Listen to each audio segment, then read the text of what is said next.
Good morning, everybody. I'm happy to start today's discussion on an important topic that was mentioned. What is the role of women? In automotive, we have always seen that the women were considered as a sheer minority, starting from the engineering colleges and then taking up starting careers in automotive. We have always seen women in the laboratories.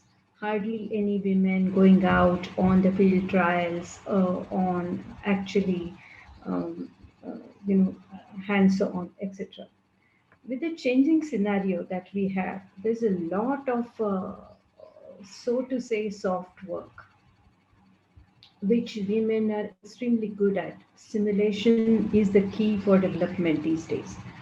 Women have extremely high potential to make careers, and my co-panelists here would be the right people to talk about it. I have learned my hard way through real hard work, hardware engineering, hydraulics, mechanical, fatigue, all those sorts.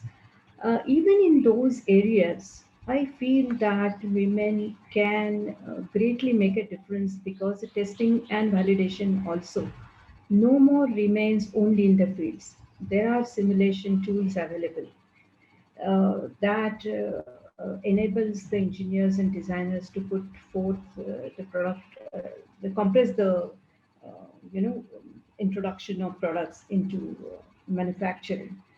Another aspect is, of course, taking a leadership role in automotive. Um, we have very discouraging figures when it comes to national database.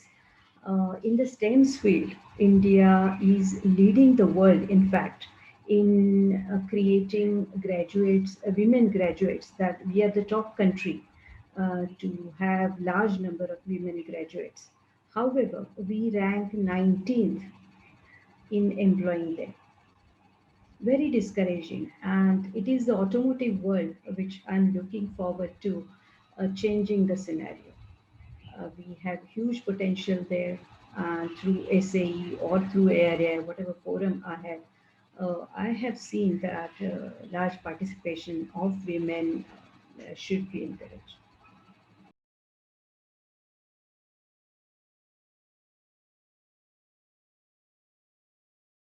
My take on it is as some subjects have been already discussed: e-mobility, power electronics, computers, data management are very, very critical areas to work upon. And there are women who can start their careers. My concern is also to create leadership at the top level.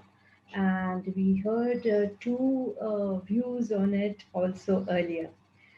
There are situations where women leave their engineering jobs midway. That's also the reason why we don't have good leadership being nurtured in the country.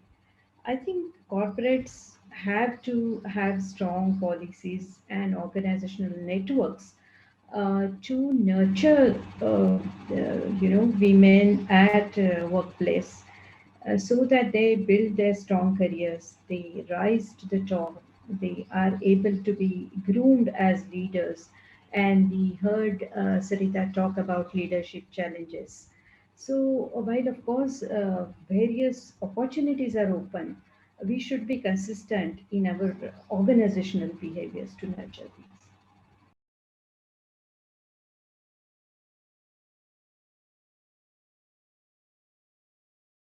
Good companies will always have that as a policy, that no discrimination when it comes to salaries.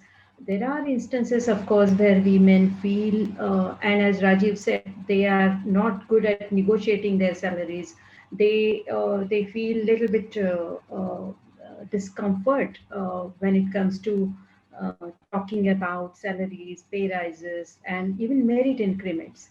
I think women should be mindful that they should look at the longer span of their career than just small bits and pieces of career opportunities. The trajectories for women might be different than what they are for men.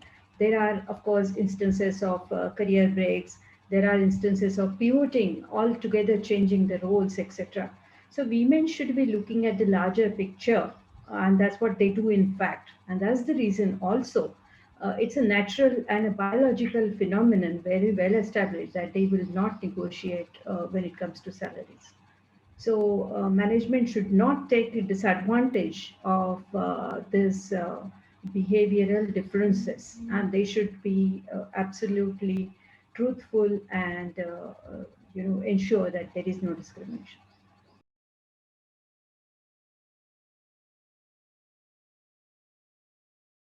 I think one concrete step I would suggest is start with the women themselves.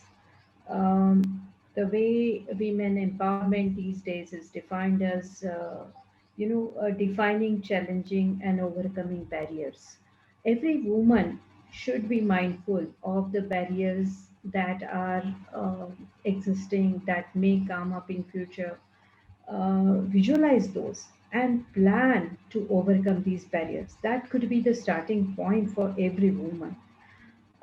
That is, I also have personal experience, when I was awarded Nari Shakti Puraskar, and there were 12 wonderful women along with me. We were having interaction with the Honorable Prime Minister, and what he said made a big difference in the way we looked at our own careers. He said, none of you have started off with the aim of getting an award or something. You all started to make a career or a place for yourself, and then you ended up having a successful career.